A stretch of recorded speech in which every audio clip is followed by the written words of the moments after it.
Did you miss E3? Don't worry. In the next few videos that I put out this week, I'll be discussing all of the happenings in E3. The big ones, at least. You can always go to the websites and find the smaller news if that's what you want, but I'll not only be talking about the two big conferences, but also talking about Nintendo and all of the games released. So that's about all you need to know about E3.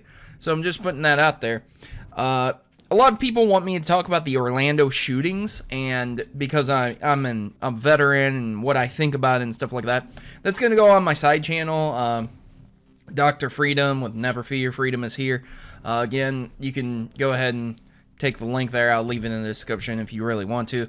I'll be talking about it there. I have yet to talk about it, so it's not there yet, but it probably will be when this video is up. If it's not, keep a lookout for that.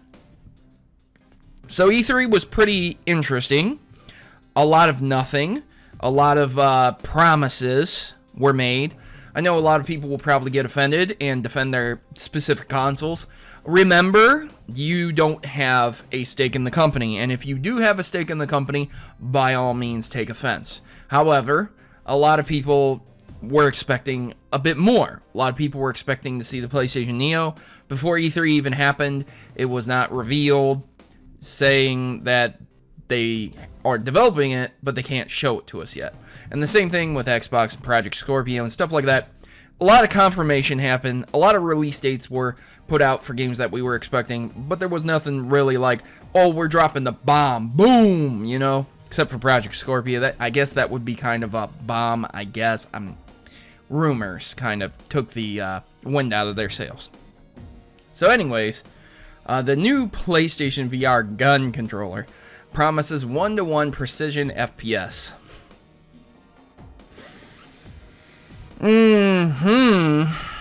So, we're not only using the dildo controller design from PlayStation Move, which is a recycled design.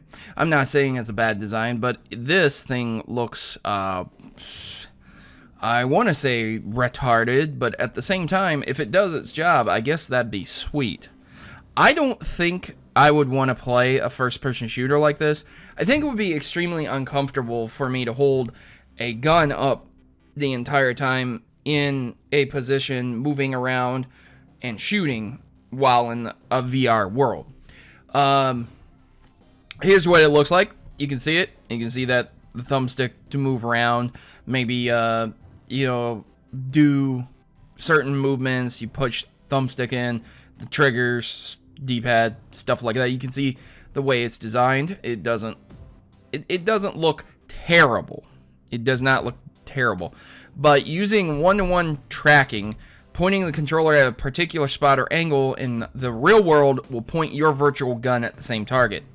The idea is that a game like Farpoint that is going to be supporting that is going to be showing off the ability to use this, is supposedly going to allow people the most natural first-person shooter feeling to date versus other technology. Now, I'm going to go ahead and concede that, with the exception of one thing. I do feel that Duck Hunt offered a pretty damn good, albeit shooter gallery experience, but maybe not a first-person shooter. You could qualify Duck Hunt as a first-person shooter even if you don't move. It's more of a shooting gallery, but that had a gun that looked like a gun. Pulled the trigger, it sprang back, it sounded good, felt good when you shot ducks and shot the clay things and played things like Hogan's Alley. The support for the Zapper was really good. They had a game called Gotcha too, which was very fun. But then they moved onward to things like the Super Scope and the Sega Menacer, I think that's what it was. They had light guns too for the Sega Master System, and these things faded for a reason, because they weren't really good. They weren't really super supported, because developers are going to have to use a very unique developmental system to either develop around this or develop with a controller and this in mind. And that means you're substituting the fact that you are going to have to change the gameplay around to either develop core features for this or you're going to have to allow for those core features to be gone in favor of use of a standard controller. Now, this is arguably a good and bad thing.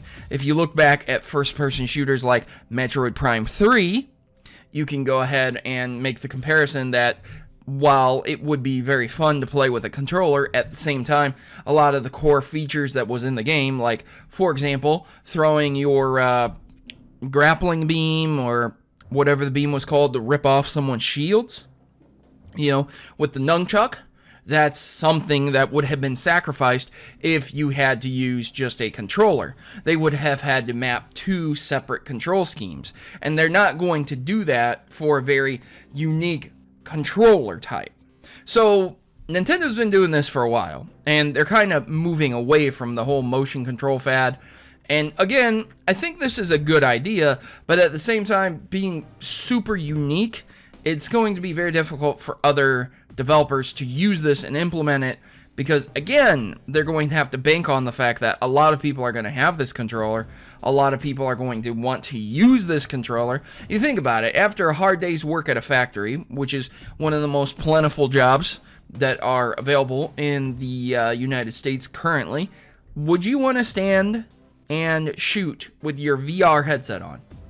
You're dirty, you're dingy, you get out of the shower, you're tired, you're sore from a hard day's work. You really want to stand holding up a gun for several hours playing a game.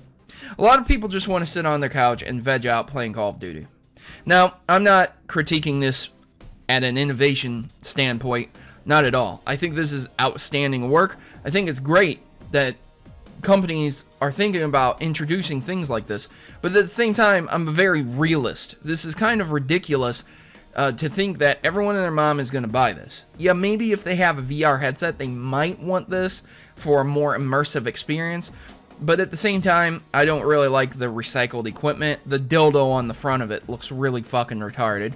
That, like, I will not get over that. That, for whatever reason, that reminds me of a stupid Teletubby. Like, I don't understand why it does, but that's what it reminds me of. And I'm not just throwing shade at Sony. If Microsoft had something like this come out, it'd be fucking stupid too, with that whole orb on the front. That's not cool. That's not streamlined. That doesn't look good. It looks like shit, and I hate it. It looks terrible. If I had a friend come over and they saw that, it would just look like a really weird dental device. Like you would go into a dentist or a hospital with it looking clean white like this and shaped like this, and it's supposed to like shoot you with an x-ray, or it looks like a sex toy. Like, I'm sorry, ladies and gentlemen, that's just how I view the way it looks. It might operate beautifully, it might be one-to-one precision, it might change the face of gaming, but that's the way it looks to me. It just doesn't look good. Well, that's half the battle, having something that looks good and that you want to play with. We'll see if it sells. We'll see if it's an exciting new change to the game. Anyways, you can see the tabs that I have open. I've got quite a few things to talk about, so join me back here in another video next time if you're looking for more E3 coverage. If you missed it, please like and share this with everyone you know, because a lot of people, they see other E3 videos from other people react in different ways, they cover it in different ways, but please share this as much as you can, because I usually don't get as many views on these types of stories as other ones. So hopefully I can change that trend by trying to talk about it more, discuss it more, and engage the audience a little more. Tell me if you enjoyed this type of perspective in this content. Thanks for watching, and as always, good gaming, and God bless.